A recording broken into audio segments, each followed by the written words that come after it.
Hello YouTube and welcome to my channel, Bolt Forward. So this video, a little different, but it's kind of talking about the joys of being a historic firearm collector. Sometimes these things just don't work. And it's not like you can take it back to the store and be like, oh, could I just get another one? Because, you know, they clearly have about 20 of these in the back within the boxes, you know, with spare parts.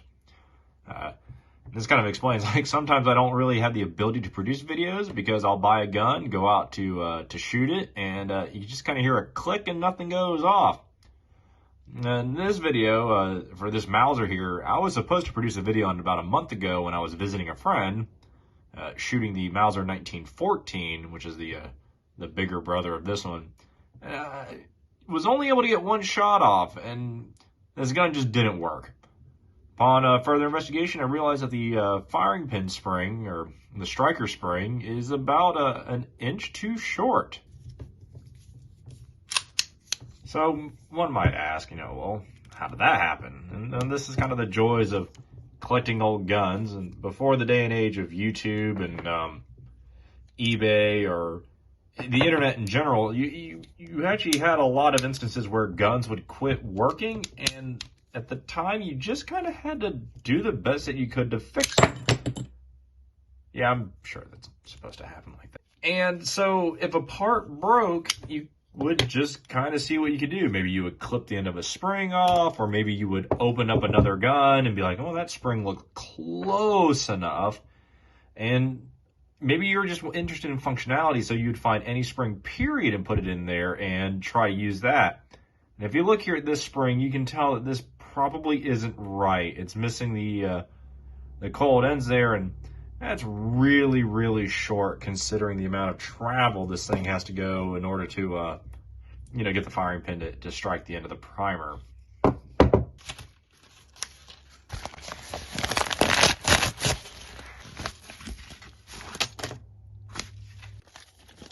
So went online and found a company that sells parts. This is considered an upgrade package or a power spring upgrade.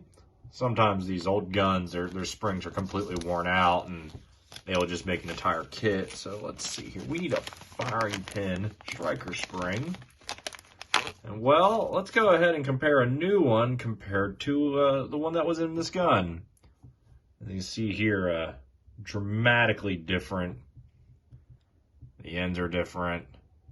I mean, this kind of looks like it may have been an original spring and maybe it got kinked and someone clipped the end of it, and I don't know, maybe they were just anxious to sell it, so they threw whatever they could in there and could care less.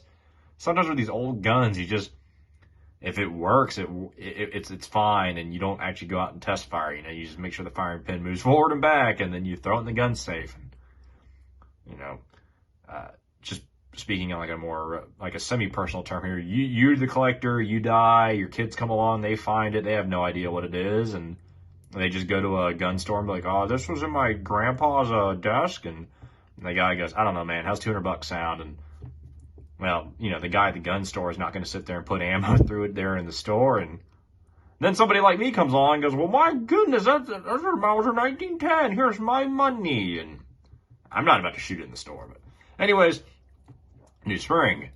Let's put this spring in there.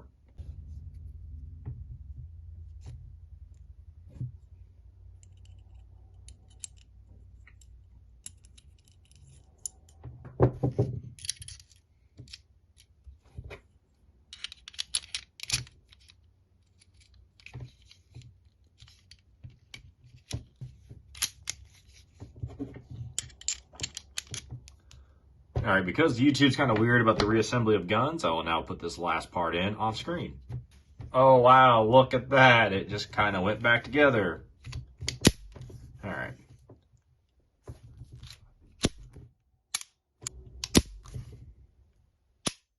Yeah, that sounds like it has a lot more authority compared to the older little weak spring here. So I guess the last part of this is a question someone might ask is, well, what do you do with an older part? What if this is actually an original part? Do you keep it? Do you throw it away? And I'm not an authority on this. I would say it's 100% up to you. a broken part, like a spring, which is generally inside of a gun, probably has really no collector's value. There's no way to like guarantee and verify that it belonged to the gun. There's no serial numbers. There's none of that. And again, this part doesn't work, and I can't even guarantee that this was the original spring that came with the gun. Now, if you had like a broken part, maybe, say like you had a broken barrel or a busted magazine, something that like if you were put in a display case or you were hanging up on the wall that you could show off, then yes. Though that's something I would probably say don't throw away even if it's non-functional, but something like this little spring, it's going in the trash. Don't know if the mic picked that up, but it's already in the trash. And you know what? It's up to you. I'm sure nobody will make a comment on it until about 10 years from now saying, why'd you throw away that spring? But, you know, that's my prerogative. It's in the trash. It's where that piece belongs. I look forward to eventually shooting this gun now that it more than likely works. Thanks for watching. See you next time.